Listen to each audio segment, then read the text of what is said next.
Hey everybody, welcome back. I get asked a lot what drone is good for a beginner. There are a few factors in making this decision, but one thing that can alleviate most stress when trying to decide is knowing your budget. I recommend a mini drone for just about any new beginner, but which one you should get honestly comes down to how much you're willing to spend. They seem to have a drone in pretty much everyone's budget. You can start at $300 for a Mini 2 SE, and although you might be able to find great deals at places such as Walmart, Sam's, or Costco, DJI still stands by their product. Prices between the four generations of mini drones can be between used original minis for $150 to over $1,000 for the newest models with extra batteries and accessories. You also must decide the purpose of owning a drone. If it's recreational, minis draw the least amount of attention because, let's face it, not everyone is a fan of drones.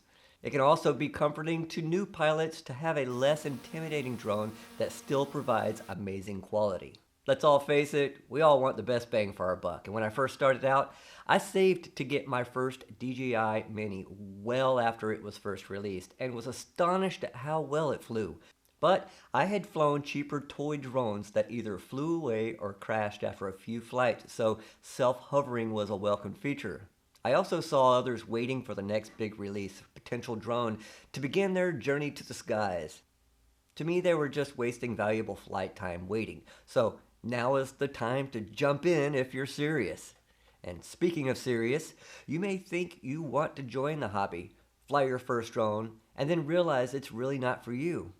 You may not want to see an expensive drone just sit on a shelf and even lose money by trying to resell it. So it's smart to start small and build from there. DJI is on their fourth generation with their Mini 4 Pro, and their Mini 3 Pro here is one that I have flown for a very long time.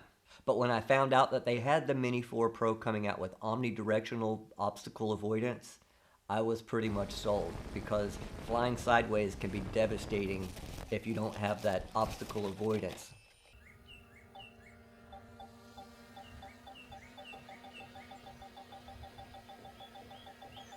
The older generations, like the original Mini to the Mini 3, only had downward position sensors, which is fine and makes you pay attention to your surroundings. When the Mini 3 Pro arrived, everyone was excited to see the forward, backwards, and down sensors, all while staying under 249 grams. Then when the Mini 4 Pro arrived with the omnidirectional sensors, everyone was blown away that so much technology could still be packed into something under 249 grams.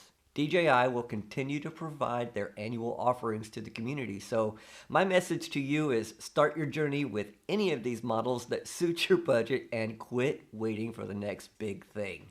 I've honestly loved every generation of mini drones, so you can't really go wrong. At least you're up and flying and scratching that itch. After your first drone, you will be answering your own questions of where to go next, just as I did. The next thing to consider before flying is knowing your local drone laws and ensuring you're even able to fly in your location. If you're near an airport, a government building, or military base, you may have to drive further away to fly. One way to know is checking apps like Autopilot or Before You Fly to see if you can even take off from your location. This is not meant to scare you, but ignorance to the laws of airspace established by the FAA is not an excuse. Not doing a little bit of homework can save you some hefty fines, so learn all you can about your local drone regulations. I could go on about features and specs, but the premise of this video is just to get you out there flying.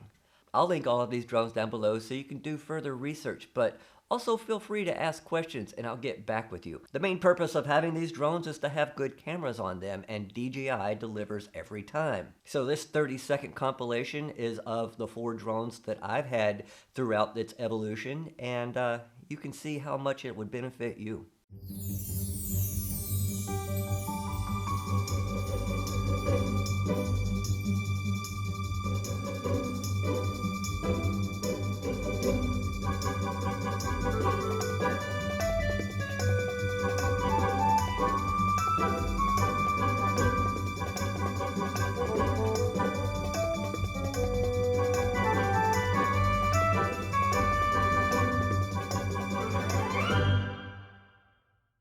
Also, things to consider when you're looking for a new drone is what type of remote comes with it.